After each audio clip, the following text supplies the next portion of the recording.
Hey, what's going on YouTube? Making this right in the morning before I have to go get my vaccine. So, wanted to do a quick little video of Merlin, a similar guide to what I did with Scylla. People asked for a lot of Merlin on it, and I thought, why not add get a little Merlin video going. So, without further ado, let's get started here. So, Merlin is pretty much a high DPS mage, not an instant burst mage, not really a not a high burst mage like Scylla is. He's kind of just a damage over time type of mage. You start in your void stance, yeah, let's get started with it.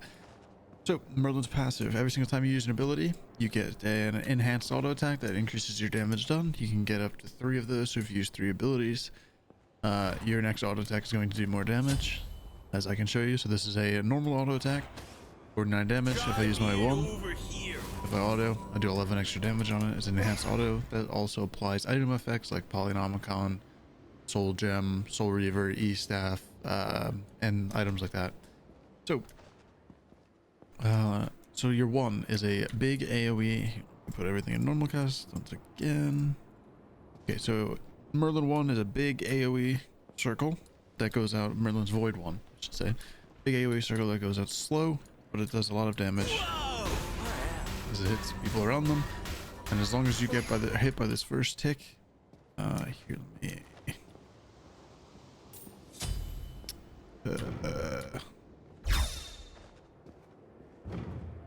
As long as you get hit by the first tick of the Merlin 1, you will continuously get ticked by the Merlin 1 as long as you're inside of this circle here. So yeah, that's his ability. Just does damage over time. It does a big initial burst damage and then does damage over time. So Merlin's Void 2 ability, it is a pull. It pulls people into the center of it, like so. Pulls them in, does damage. That's pretty much it. So basically, as you can see, your combo can be 1 and then 2 them in, or your combo can be 2 first, pull them in, and then 3 them out. Combo it that way. So that's one thing. And then Merlin's 3 ability, his 3 ability is the same on every single stance. If you flicker, it's your flicker, and if it goes a very, very short distance, it can go over walls, and you just teleport right in front of you. Yeah, very, very short, very long cooldown, and it just teleports you in front of you. Pretty much all it does. It's like a blink, but it's a combat blink. So you can do it in combat, you can do it in anything, you can just flicker over a wall. There you go. So Merlin's ult ability, this is how you change stances. It applies the effect that you're in going out, and then when it's going in, which is switching your stance inwards, it's going into a fire stance or ice stance from void, obviously. So if I want to go into fire, it's going to push void out, which is a knockup, pushing people up or out. And then going into fire does a damage or an instant burst damage, fire, and then a dot over time. So I'll show you. So knock up into fire, does dot over time. So Merlin's fire stance is 1, pretty straightforward. Straight line does dot damage over time. Straight line, straight damage. That's pretty much it. So his fire 2, this is a prot shredder. It does damage over time. If you're in the center of it, it stacks faster and does more damage. So that's pretty much it. Very short range stance. So your combo with the fire stance is basically, if you can pull it off with someone CC, you drop your 2 and then you use a 1 and do it like that. Alright, and then we're gonna go into ice stance. The universe is all around us. So with ice, you go fire into ice. And yeah, you can drop a ice 2 on the ground, applies an AoE slow. This is his ice 2. And then you 1. Your 1 is a small circle around the person that you hit. It stops on the first thing you hit and does impact damage and then a little AoE around it. So a big combo with Merlin ice stance is as long as they're slowed, your damage is increased by, I believe, 15%. Yeah, so if they're slowed. And by any slow, it doesn't have to be your own slow. Your damage from your ice 1 is increased by 15%. So the combo in ice, ice 2, and if you use your 1, it will do more damage to the person that you're hitting. But they can be affected by any slow, it doesn't have to just be Merlin's slow. So another thing with Merlin's ult, that people are always surprised about still to this day, that you can choose your stance when you leave. So as once you press your alt key, you can press 1, 2, or 3, and you can choose that stance. But obviously, if you're in ice stance, you can't turn back into ice stance. But if you want to go ice into fire, you press your alt key and then 2, and you go into fire stance. So there. Now I'm going backwards. But if you just press 4, you're going to go forward. So if you just start pressing forward and you're not choosing a stance, you're going to go void to fire and then fire to ice. And ice to void, void to fire. It's just another spin. But if you want to choose your stance, I can go fire to void here. After I press 4, 1, going fire to void. So that's just something to keep in mind. Usually around team fights and things like that, you want to kind of stay in ice or void. Just because void, if you're getting initiated on, and you use your like 2 on top of yourself and you knock up again, you have a lot of CC in your kit to stay alive. Then you use your ice for the burst damage. So it's just something to keep in mind. So void to ice is very, very important. Fire sense is pretty good now. Late game it's not too good, it's okay.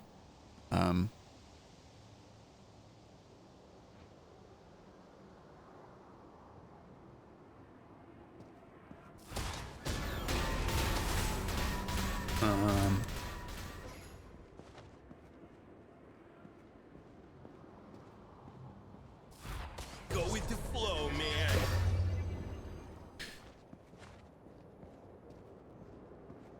And then let's see.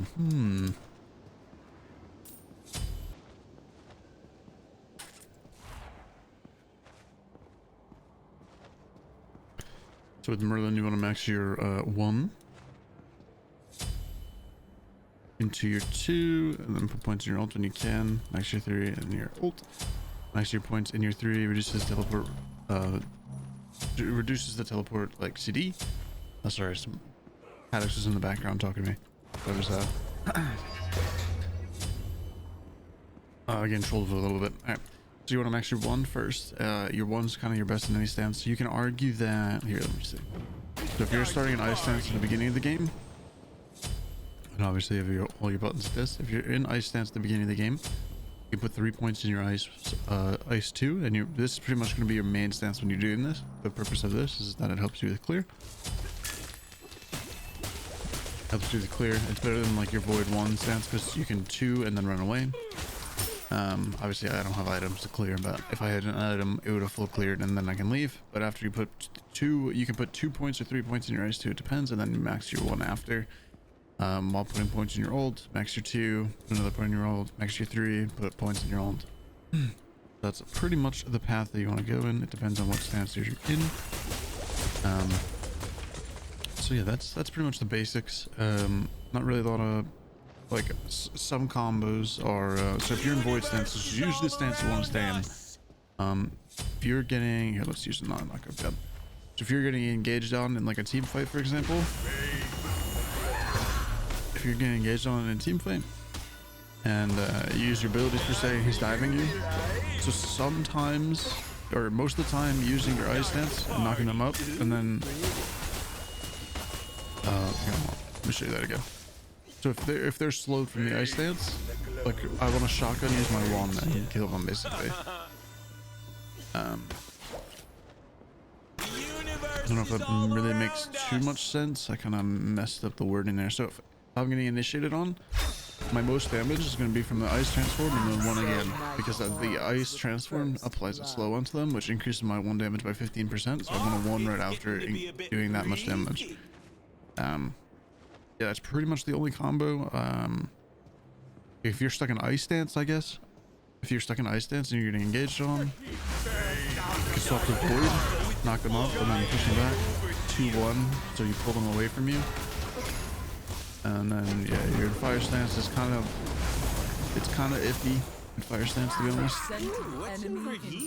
Your damage is just like slower instead of having like a burst. So that's something to keep in mind. And yeah, that's pretty much all there is to Merlin. Not sure if I forgot anything. Always try to sneak in auto attacks between your combo, as it's going to increase your obviously your overall DPS. I would say as well, if you're burning like objectives, a good thing to keep in mind is that you kind of want to start in void if you can, and use your buttons like that. don't really have a lot of secure in Merlin, so you're always going to be contested. But if you go into ice, you have a little bit more secure than you usually would. You just want to save your ice one for the secure. It's not that much secure. It's like 300 damage. It's going to get stolen if anybody has that higher damaging ability than 300. It's just something to keep in mind. So now I'll go over the build. It's kind of up to you what you want to do. Again, similar to the Scylla thing. If you like Conduit better, the Gem of Focus, you can go the Gem of Focus build, or you can go the Sands build. Sands and the Pendulum Mages. It's completely up to you. I personally would say for early game, since Merlin kind of struggles in the early game, Conduit Gem is a little bit better. But you can also argue that if you're going Sands into Pen 1 in a build like this, your early game is going to be fine. You're just gonna be a little bit slower. You're not going to clear as fast. You're not going to clear as fast, but you're going to have CDR, which is Merlin's most important stat. So just something to keep in mind. And then we can go a little CDR boots if you want. You can go damage boots. I personally would always go damage boots right now. I think mages are really using purple boots very, very well right now. So I would just do it. It ups the damage overall. Gives you more survivability and everything like that. So just something to keep in mind. And then I would, from this build, you can go into a double flat pin build where you can go Deso into Magus. Obviously, if they have a healer, you always go Divine. You can go Deso into Magus, into Karen's Coin, into... You can go Mirrodin if you want to go Mirrodin. You can go Rod if you want to go Rod. This is usually a pretty good looking build like this. You have 40% CDR. Kind of chilling at this point. You kind of hit like a truck. So with Stefan Mirrodin for Merlin, I'm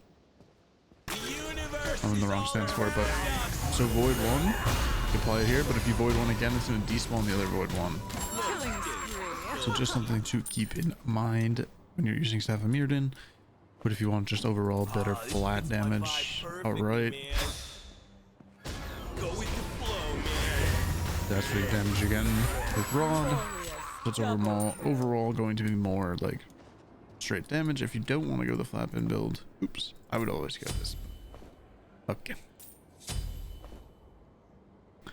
You don't want to go the flat pin build. There's a build of the coin third, and then you can go into a Rod, and then you can go into a Mirrodin again. You can go into Soul River. You can go into an E-Staff. You can even go into a Soul Gem if you want to go into a Soul Gem. It's kind of up to you. Even before Rod, if you want to wait till later, you can go boom boom and have a better curve that way. So it's up to you. You do have a lot less damage with you have a lot less damage with doing this build, obviously, because you don't have the double flat pen on like squishies. That is on frontline, you'll do pretty much the same amount of damage, if not more. So this is not. Yeah. Let me boost some procs here. So this is what you would basically, for damage number comparison, they're around 200. So 186, 38. My Soul Gem is not proccing. That's kind of what you're looking at there for those damage numbers. If you want to go double flat pen, not sure why I sold the. Look at this. 69, 74, 74. So pretty much the same. You're gonna have more damage on backline, but right now you're pretty much just gonna hit in the person in front of you.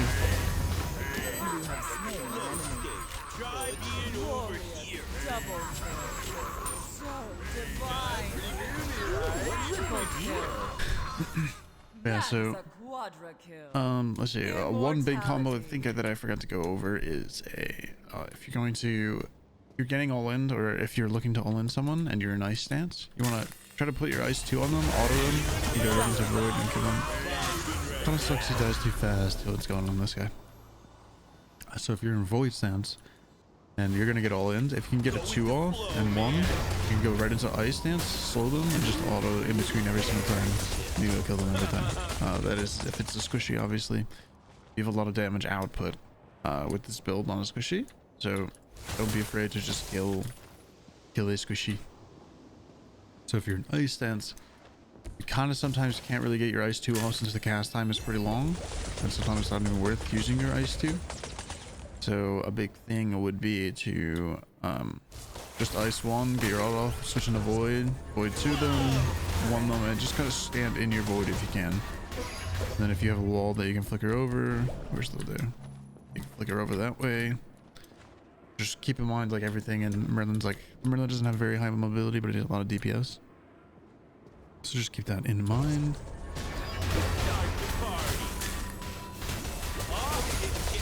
Yeah, that's pretty much it.